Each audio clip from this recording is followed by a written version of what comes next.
I opened with the end of the Revolutionary Etude as I did in season 1 of the podcast, because I am going to be bringing you in this podcast into a live performance I gave this past weekend of the Revolutionary Etude that I have on YouTube. And I also have my program was 3 Godowsky Chopin Etude arrangement, another Chopin Etude, and then the Chopin Third Scherzo and a Gershwin Wild Etude. So I'm going to be bringing you that in a second. Hi, I'm Lisa Spector, your piano ninja, helping you feel like a piano ninja by making everything easier for you at the piano. Do you ever feel like you just keep practicing the same sections over and over and over, and you practice them in the same way, and they're really either they're not getting better or progress is so slow? Well, if you feel that way, you're not alone. If you'd like to change your Groundhog Day practicing into major progress, I'm going to be inviting you. Stay tuned after the Revolutionary Etude. I'm going to be inviting you to the free Groundhog Day Masterclass this Sunday, February 2nd. So I thought I would take this time to actually demonstrate some of the ways that I practice the Revolutionary Etude as I was getting ready for this performance. Now, I've played this piece a long time, since I was about in 10th grade in high school.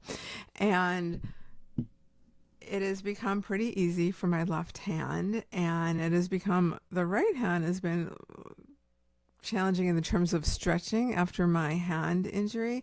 To just reach that first chord without rolling it was a major accomplishment for me. I was in tears the first time I could do that after my 4th hand surgery to heal 7 fractures several years ago. So I just find this piece so fun, and it's one of the pieces I'm kind of most known for. So I'll be sharing a fun live sold out performance of it from over the weekend. So what I did when I was getting ready for this to bring this piece back and perform it live is I practice it in different tempos. I don't stay at the excessively slow tempo for very long, unless I'm really learning notes, which I'm not in this piece. I stay under tempo, as I talked about in last week's podcast episode, from practicing from slow to fast and the benefits of under tempo practicing. So I did a lot of this tempo of practicing.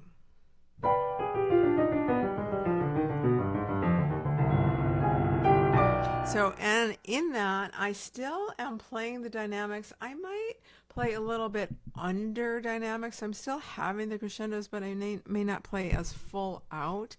And if anything, if I was playing this, let's say it got a little sloppy or something, then I would isolate the hands at a slightly under tempo. 90% of my practicing is under tempo. Then as I'm building endurance and as I'm getting closer to performance, then I work up the tempo. The tempo is so easy to increase if you keep everything steady up until then.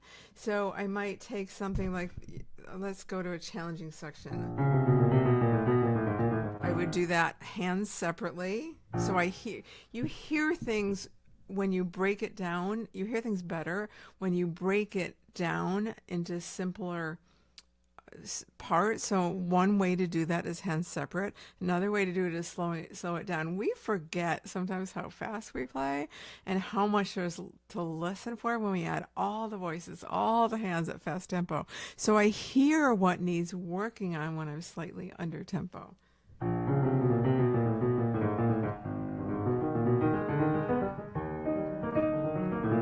That was a little insecure, so I would just isolate that part.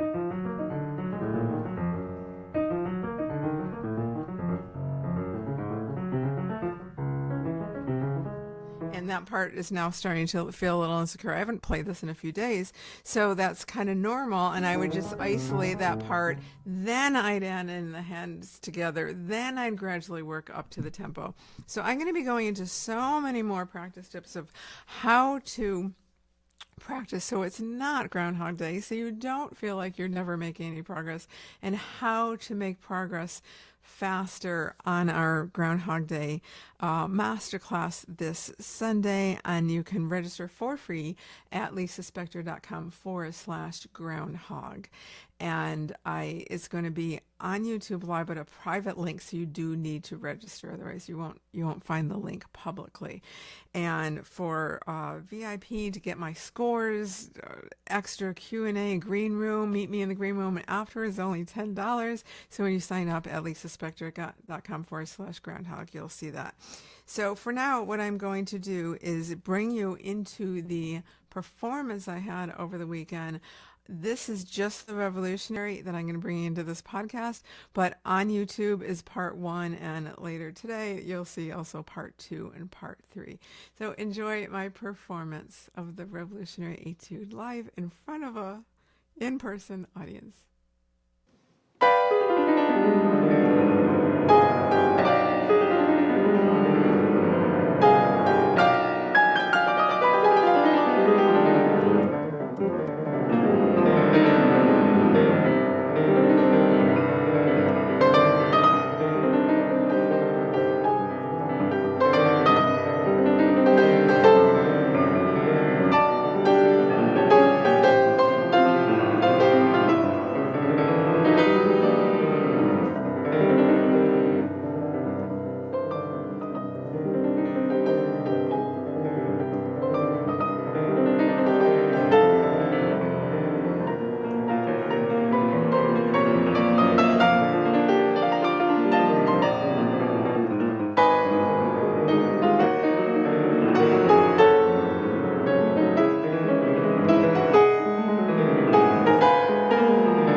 If that performance inspired you and you are ready to stop the Groundhog Day like practice it, where you keep doing the same thing over and over with little to slow progress, and change that into developing smart practice habits, aka piano ninja tricks, to help you make major progress, join the free Groundhog Day Masterclass. It is this Sunday, February 2nd, lisaspector.com/groundhog.